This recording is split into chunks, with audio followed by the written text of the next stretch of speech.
For today's video guys, samahan nyo nga po ako mag-withdraw via GCash dito sa ating latest upload na si HapHapDunk or about HapHapDunk. So ito pong HapHapDunk, dinevelop po siya ng legit developer ng mga iba't ibang application po na si Recreator. So as you can see nga, contains ads po itong application na to at last update po siya or last updated siya noong July 14, 2024. So about this game, Hap and Hap to Dunk. HapHapDunk is an endless game like tap it game. Just tap and avoid obstacles to get rewards. So rated for 3+ and ads are placed by the app developer. So bali guys, yung mga ads huwag nyo pong skip dahil dyan po kumikita yung developer po ng application na inisi-share po nila sa atin or dun sa mga gamer or sa player po ng mga application na to.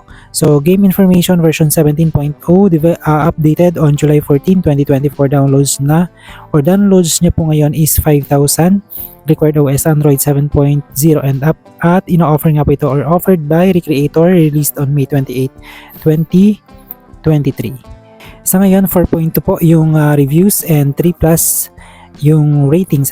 So far meron siyang 5,000 downloads. Sa ngayon po is naparay pong positive response dito po sa ratings ni HapHapDunk. So sa ngayon guys, puntahan na po natin yung kanilang application kasi nga po magwi-withdraw tayo ng ating naipon na stars dito sa application na to. So bali guys, puntahan nyo lang po yung ating part 1 ng video na to para mapanood nyo po yung iba't ibang information or kung paano po siya laruin kung hindi pa po kayo familiar dito sa HapHapDunk.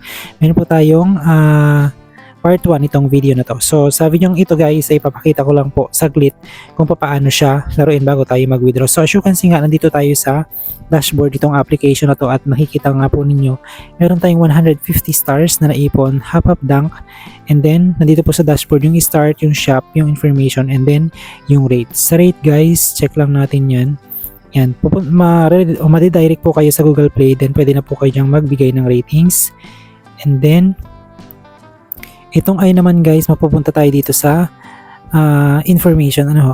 HapHapDunk, follow us on social media to get updated. Reach the minimum star to open the G button, yung Gcash button po. You can request more entry when you have more stars. So rewards 150 stars for 2 pesos via Gcash. So pwede po natin silang i-follow. Actually followers na po tayo ni Recreator.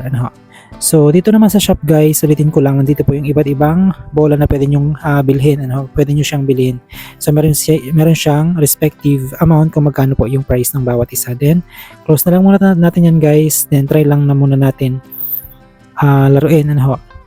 So meron naman tayong previous video nito guys, yung pinaka-latest natin bago itong part 2.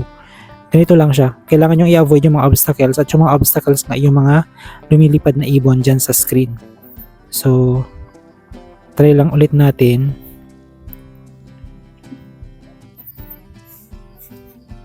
Kailangan lang natin guys iwasan yung mga ibon na nalipad. So kulay black yan. Na-touch tayo.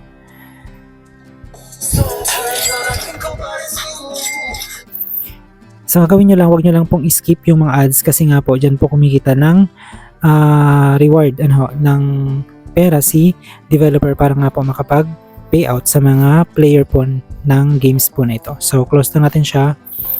Then pupunta nga tayo guys dito sa I kasi nga po magwi-withdraw tayo dito sa application na to kasi nga po na-reach na natin yung 150 stars. I-withdraw natin yung 2 pesos via Gcash account. So ang gagawin nyo lang guys, sabi nga po dito, rewards to 150 stars equals to 2D Gcash. So tap lang natin guys ng rewards button. Then lalabas dito yung Gcash information. Kailangan natin yan fill upan. Double check your information below before clicking send button. Kailangan sigurado kayo guys dun sa information na ilalagay po ninyo dito sa Gcash account. So type lang natin yung ating pangalan. Then yung ating Gcash number.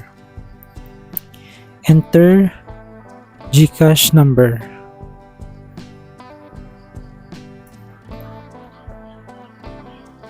Yan. So ito po yung account ko. Then okay. Tap lang natin yung okay and then send. Send na natin siya guys kasi bago mag 8 PM ay kailangan na i-send na natin siya. So request sent. Thank you for playing. Please share us to increase the amount in the future. So close natin siya. And then na-process na siya guys. As you can see nga, 0 na po yung stars ko dyan sa bandang upper part. Close na natin siya. And then close na natin siya. So sa ngayon wala na nga tayong natira na stars kasi nga po na-process na siya dito sa ating Gcash account. So antabayan na lang natin guys yung reply po ni Recreator kung na-process na po yung ating withdrawal. So ipopost ko na lang po sa ating community tab yung proof of payment po natin. So ulit ganito lang siya guys laruin. Sobrang dali lang niyang laruin. Yan. Kailangan nyo lang pong i-avoid yung mga obstacles na may encounter po ninyo dito sa screen. Ano ho? Yan. Kailangan iwasan nyo lang po yung mga ibon na makikita nyo dito sa screen. Kailangan itap nyo lang ng itap. Then magkakaroon ng ads. So, palagpasin nyo lang guys yung ads. Huwag nyo pong i-close kasi nga po para hindi po kayo mawala ng ads. Palagpasin lang po natin yung ads kasi sobrang bilis lang naman niya, ilang segundo lang naman siya bago matapos. Usually napapansin ko yung mga ads dito sa mga earning application is mga earning application din karamihan or kadalasan. So ganito lang siya. Anyway, yung link po ng ating video, yung part 1 natin, ilalagay po natin sa ating description box.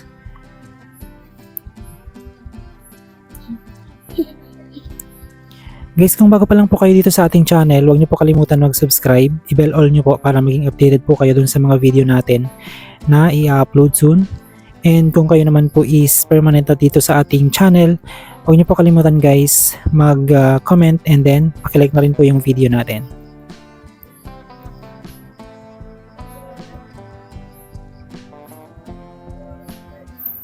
So ganito lang po siya gawin. Kailangan nyo lang siyang i-tap ng i-tap para tumaas yung bola.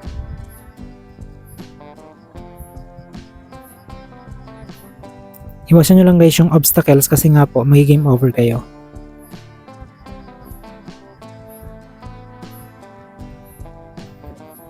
Yung line guys sa bandang upper part, kapag napuno na yan, saka kayo makakakuha ng 5 stars. Kailangan nyo yan i-fill up lahat. Yung nakuha sa baba pa. Papa. Yung nakuha. Sayang.